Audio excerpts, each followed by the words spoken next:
Hey everyone, welcome to my channel. आज के lecture में हम बात करेंगे बॉन्साई क्या होते हैं, इन्हें कैसे बनाया जाता है और कौन कौन से पौधे बॉन्साई बनाने में इस्तेमाल करे जाते हैं। आगे बढ़ने से पहले चैनल को शेयर करें और सब्सक्राइब ज़रूर करें। बॉन्साई बनाना एक आर्ट है जिसका जन्म चाइना में हुआ था, परंतु जापान में इसका और अधिक विस्तार हुआ। जापानीज़ कल्चर का यह एक महत्वपूर्ण भाग बन गया। बॉन्साई दो जापानीज़ वर्ड से बना है।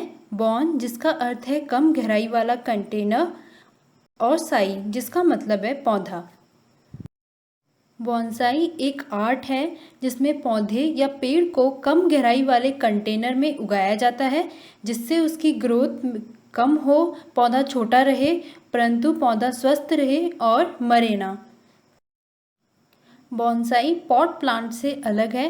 पॉट प्लांट में पत्तियां, फूल मेन आकर्षण होती हैं, जबकि बॉन्साई में पौधे को छोटे आकार में उगाने की कला आकर्षण का केंद्र होती है। लेट श्री वीपी अग्निहोत्री को भारत में बॉन्साई कल्चर में महत्वपूर्ण योगदान देने के लिए याद रखा जाता है। हर तरीके के पौधे का बॉन्साई नहीं बनाया जा सकता है।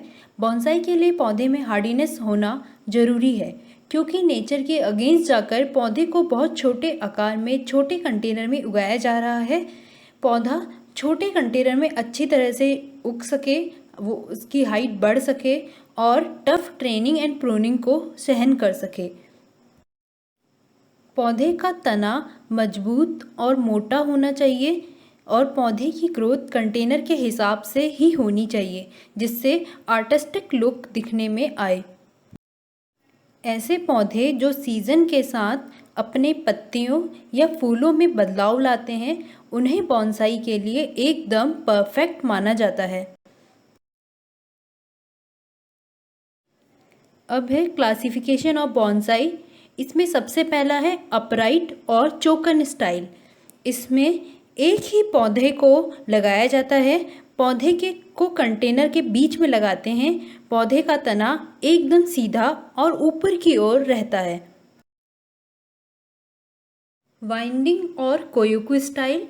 इसमें पौधे को लगाया जाता है और उसके तने को एक या एक से अधिक बार घुमाया जाता है जिससे दिखने में ऐसा लगे कि पौधा अपनी लाइफ के लिए स्ट्रगल कर रहा हो। ऑब्लिक और शेकन स्टाइल। इसमें पौधे को कंटेनर के कोने में लगाया जाता है और उसके तने को तिरछा इस तरीके से मोड़कर एडजस्ट किया जाता है जिससे देखने में ऐसा लगे पौधा तेज हवा से एक ओर झुक गया हो। इस तरह के बॉन्साई में कई बार एक तरफ अधिक शाखाएं भी रखी जाती हैं। गार्लैंड और हैंकन स्टाइल। इसमें पौधे के तने को सतह के पास से एक या दो बार घुमाकर लूप बना दिया जाता है। कास्केड और निगाई स्टाइल। इसमें पौधे को कंटेनर के कोने में उगाया जाता है और उसके तने को कंटेनर से नीचे की ओर लटका दिया जाता है जिससे दिखने में ऐसा लगे कि पौधा पहाड़ से नीचे की ओर झुका हुआ हो। इकार्डी बुकी स्टाइल। इसमें पौधे के तने को कंटेनर की सतह में हॉरिजेंटली लेटा दिया जाता है और उसमें से शाखाओं को वर्टिकली ऊपर की ओर बढ़ने दिया जाता है जिससे दिखने में लगे कि सारी शाखाएं अलग अलग पेड़ हों। Clasps to stone style. इसमें पौधे को पत्थर के चारों तरफ लपेटकर उगाया जाता है जिससे ऐसा लगे कि बहुत पुराना और मजबूत पौधा हो। मेम बॉन्साई 5 से 20 सेंटीमीटर तक हाइट वाले बहुत छोटे आकार के पौधों को उगाने की कला को मेम बॉन्साई कहते हैं। इन्हें बहुत छोटे आकार के कंटेनर में उगाया जाता है जिनमें सिर्फ 2 से 3 सेंटीमीटर कंपोस्ट होता है। पौधे को सीड से कंटेनर में ही उगाया जाता है। क्योंकि इन पौधों का आकार बहुत छोटा होता है, इसलिए इन्हें सिर्फ अपराइट, ऑब्लिक और कास्केडिंग स्टाइल में ही लगाया जा सकता है। बॉन्साई के लिए एडेंसोनिया, बैम्बूसा निग्रा, सीमल, प्लास, Melia azedarach, bottle brush, banyan tree, jacaranda mimosifolia, Kigelia pinnata या बालम खीरा, इन पेड़ों का इस्तेमाल किया जा सकता है। इसके अलावा Adenium obesum, Murraya exotica, azalea, Hamelia patens, Brya ebenus, इन सब श्रब्स का यूज़ भी किया जा सकता है। Juniperus, Cryptomeria japonica, Ginkgo biloba, Pinus, Cedrus deodara या देवदार, इन सब कॉनिफर्स का यूज़ भी बॉन्साई के लिए किया जाता है। डायरिस स्कैंडेंस, विस्टीरिया साइनेंसिस, हिप्टेज, मेडाबोलाटा या माधवी लता, इन सब क्लाइंबर्स का यूज़ भी बॉन्साई के लिए किया जाता है। बॉन्साई के लिए ऐसा पौधा लेना चाहिए जिसका बॉन्साई बन सकता है। बॉन्साई के लिए पौधों को सीडलिंग्स, कटिंग्स, लेयरिंग से लगाया जा सकता है। बॉन्साई में लगाने से पहले कुछ पौधों को 1 से 2 साल के लिए नर्सरी में उगाया जाता है, जिससे जड़ें मजबूत हो जाएं और इसके बाद इसका बॉन्साई कंटेनर में उगाकर तैयार किया जाता है। बॉन्साई को किसी भी तरह के कंटेनर, राउंड, ओवल, रेक्टेंगुलर में उगाया जा सकता है। जनरली अपराइट स्टेम वाले बॉन्साई को ओवल या राउंड कंटेनर में एवं कास्केड या इकार्डी-बुकी स्टाइल वाले बॉन्साई को रेक्टेंगुलर कंटेनर में लगाया जाता है। कंटेनर चाहे जैसा भी हो, बॉन्साई का बेसिक प्रिंसिपल है कि कंटेनर शैलो या कम गहराई वाला ही होना चाहिए। कंटेनर में ड्रेनेज होल्स होने चाहिए जिससे कंटेनर में पानी इकट्ठा ना हो। कंटेनर का कलर नेचुरल ही होना चाहिए। जनरली ब्लैक, ग्रीन और ब्राउन कलर के कंटेनर्स को प्रेफर किया जाता है। सॉइल में वाटर लॉगिंग नहीं होनी चाहिए। सॉइल का पीएच न्यूट्रल होना चाहिए। कंपोस्ट जिसमें 2 parts good fibrous loam, 1.5 part coarse river sand and 1 part leaf mould हो, बेस्ट रहता है। सॉइल मिक्सचर न्यूट्रिशनली बैलेंस्ड होना चाहिए और उसमें मॉइस्चर कंटेंट बना रहना चाहिए और excess water easily drain out हो जाना चाहिए। बॉन्साई प्लांट को कंटेनर में लगाने के लिए सबसे पहले कंटेनर की सतह में ड्रेनेज होल को पत्थर के टुकड़ों या ईंट के टुकड़ों से ढक लेना चाहिए।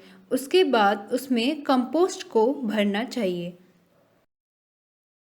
कंपोस्ट को कंटेनर में टाइटली पैक नहीं करना है। इसके बाद बॉन्साई प्लांट को कंटेनर में लगाना चाहिए। अगर स्ट्रेट प्लांट है तो सेंटर में और कास्केड है तो कंटेनर के कोने में प्लांट को लगाया जाता है। पॉटिंग के बाद पानी डालकर पौधे को कुछ दिन के लिए शेड में छोड़ देना चाहिए। रीपॉटिंग के लिए सबसे पहले प्लांट को डीपॉटिंग यानी कंटेनर से निकाला जाता है।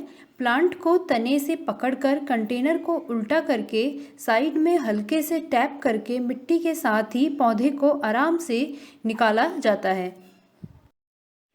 फास्ट ग्रोइंग प्लांट्स को हर साल रिपॉटिंग की ज़रूरत पड़ती है, जबकि स्लो ग्रोइंग प्लांट्स को 2 या 3 साल में रिपॉटिंग किया जाता है। पौधे को निकालने के बाद 1/3 सॉइल को हटाकर लंबी जड़ों को काट लिया जाता है। उसके तुरंत बाद पौधे को पॉटिंग की तरह नए कंपोस्ट में कंटेनर में लगा दिया जाता है। इसके तुरंत बाद प्लांट को पानी दिया जाता है। इसमें आर्टिस्टिक लुक लाने के लिए वायरिंग या प्रूनिंग का इस्तेमाल कम से कम 6 महीने तक नहीं करना चाहिए। प्लांट के तने एवं शाखाओं को मोड़कर आर्टिस्टिक लुक देने के लिए वायर का यूज़ किया जाता है। इसके लिए कॉपर वायर का इस्तेमाल करना सबसे सही रहता है। सबसे पहले तने के चारों ओर वायर को बांधा जाता है। इसके बाद शाखाओं के चारों ओर वायर को घुमाकर बांध लिया जाता है। वायर को बांधते समय ध्यान देना चाहिए कि कम से कम 0.5 से 0.6 सेंटीमीटर स्पेस दो वायर कॉइल के बीच में हो। 6 महीने बाद वायर को खोलकर दोबारा बांध लिया जाता है, जिससे तने और उसके बार्क को नुकसान ना पहुंचे। शाखाओं को वायर की मदद से किसी भी डायरेक्शन में मोड़कर आर्टिस्टिक शेप दिया जा सकता है। बाद में एक बार जब प्लांट शेप ले लेता है तो वायर को हटा दिया जाता है। शूट पिंचिंग, इसे बॉन्साई को आर्टिस्टिक शेप देने में रखने के लिए एवं लीफ एरिया को कम करने के लिए करा जाता है। इसमें शाखाओं को काट लिया जाता है, इससे प्लांट का साइज भी छोटा रहता है। लीफ पिंचिंग, लीफ एरिया को कम करने का यह भी एक तरीका है। डेसिडुअस प्लांट्स जिनकी ग्रोथ बहुत अधिक होती है, उनकी पत्तियों को प्लांट की एक्टिव ग्रोथ सीजन में हटा दिया जाता है। लीफ पिंचिंग जनरली साल में एक बार ही की जाती है। लीफ पिंचिंग के बाद पानी भी प्लांट को कम देना चाहिए, क्योंकि पत्तियां कम होने से प्लांट इजीली पानी को एब्जॉर्ब नहीं कर पाएगा। Root pruning, root pruning transplanting या रिपोर्टिंग के टाइम की जाती है। वाटरिंग, प्लांट को सर्दियों में हफ्ते में एक बार और गर्मियों में हर तीसरे दिन पानी देना चाहिए। कंटेनर में कम से कम 2 से 3 सेंटीमीटर स्पेस खाली रहनी चाहिए, जिससे प्लांट को पानी देने में आसानी हो। ओवर वाटरिंग प्लांट में नहीं करनी चाहिए। इसके अलावा गर्मियों में पत्तियों पर डायरेक्ट पानी का लाइट स्प्रे दिन में 2 से 3 बार लाभदायक रहता है। मैन्योरिंग, मैन्योरिंग स्प्रिंग और रेनी सीजन में करी जाती है। जिन प्लांट्स की ग्रोथ ज़्यादा हो, उनमें ग्रोइंग सीजन में महीने में एक बार मैन्योरिंग करी जाती है। आज के लेक्चर के लिए इतना ही। होप आपको अच्छा लगा होगा। लाइक, शेयर और कमेंट कीजिए और मेरे चैनल को सब्सक्राइब कीजिए। जितना ज़्यादा सब्सक्राइबर्स और व्यूज़ होंगे, उतना ज़्यादा मोटिवेशन मिलेगा और उतनी ही अच्छी वीडियो मैं आपके लिए जल्द ही लेकर आऊँगी। And thank you for watching.